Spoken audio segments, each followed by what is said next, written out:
So let's get into a little bit about what's happening with Bitcoin's ETF possibilities. We'll break down all of that for you, along with some macro pressure that the markets are still continuing to face.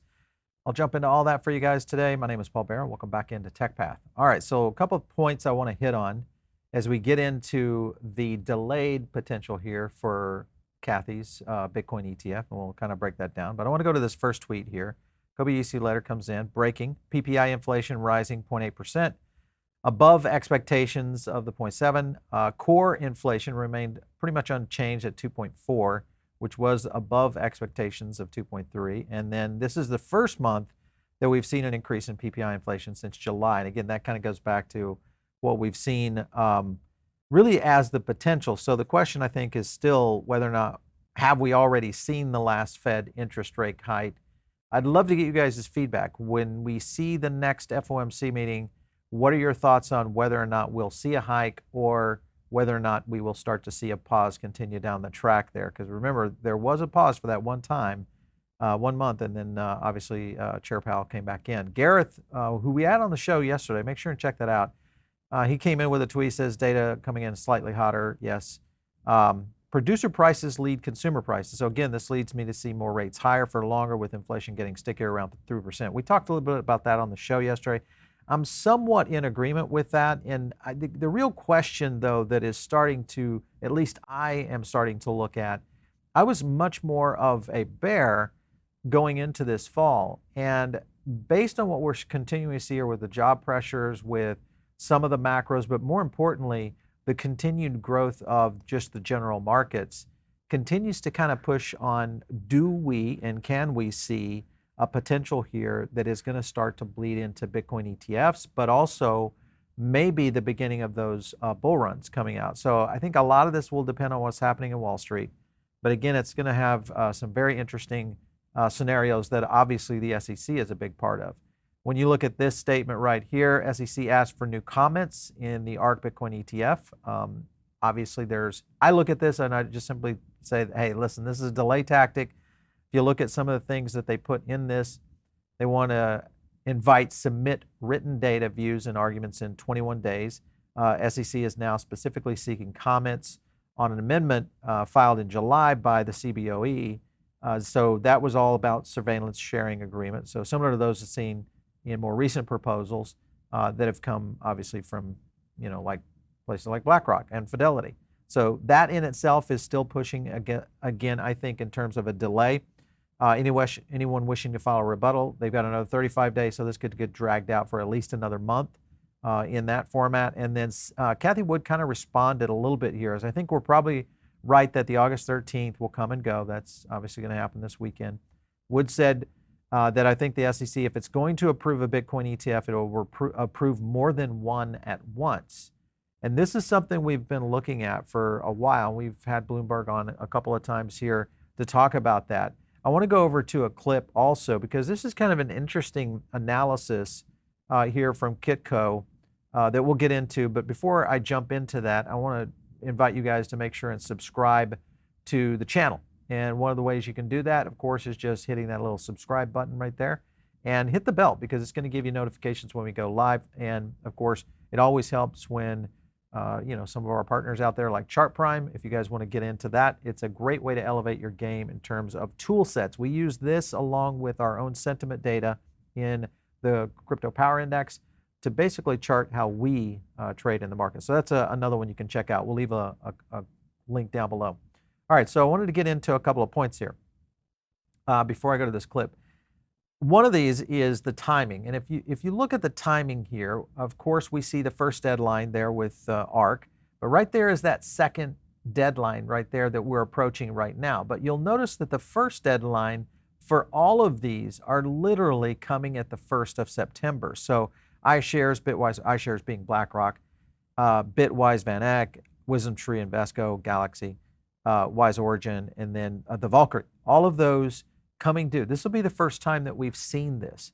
So maybe the idea or opportunity here is if they do push that into a second deadline, do we get some kind of everybody catching up to a point back to Kathy Wood's statement of she thinks there's going to be more than one approved at once. So I'm in her camp. I believe that that might actually be the case. Now, the question that everybody's asking is, if these Bitcoin ETFs do get approved, even if BlackRock is the first to get approved, what happens then? Listen into this clip right here from Kiko News.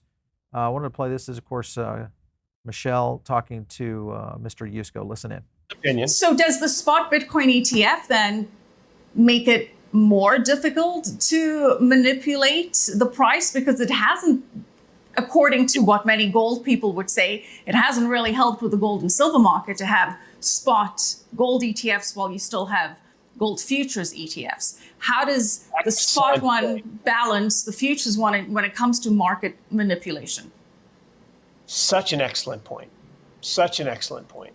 It's a really, really good point. And I'm hesitating here because it is such a good point that the thing I hadn't thought about, honestly, is the scenario where both sides are so profitable that you don't allow, in essence, the price to move.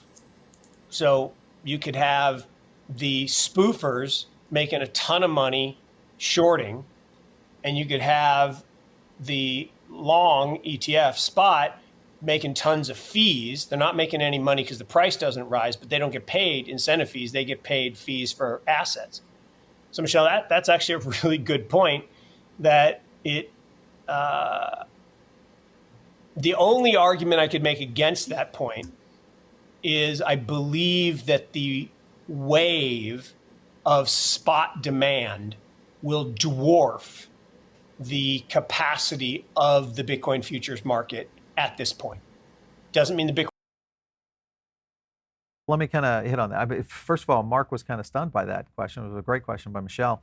But I think the fact still remains is that with a spot entry, the amount of activity we're going to see in the space, and also just the opportunity for new investors coming in, that in itself will be at least a short-term run. Now, and if you listen to other analysts, and I think Mark and I even have talked about this before, is that there will be a slowdown to that. And that is something that is almost a strategy that we're actually looking at right now here at PBN, is how do we play this? Because there could be an opportunity here. There will still be other factors in it for Bitcoin, that will be outside of the ETF. Part of this will be stablecoin regulation, and just regulation in general in the US, I think will be one of the biggest catalysts that will really cause this, along with other adoption factors that will play into this. And I think all this plays out in 2024. So interesting stuff though, but I would still weigh that I don't know that when there's money to be made and new entry into the market, that I think is the catalyst for a potential push on it. Just so everybody knows, here's Bitwise's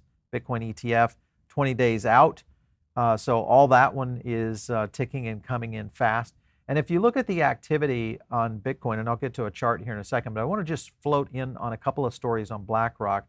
One of the things I wanted to hit on here was, of course, BlackRock's filing demonstrates obviously this confidence. And really the point of this is that this has been primed for potentially a market surge. And I look at this, when you think BlackRock, this is one of the smartest and most savvy investment groups on the planet, if not the most smartest and savvy.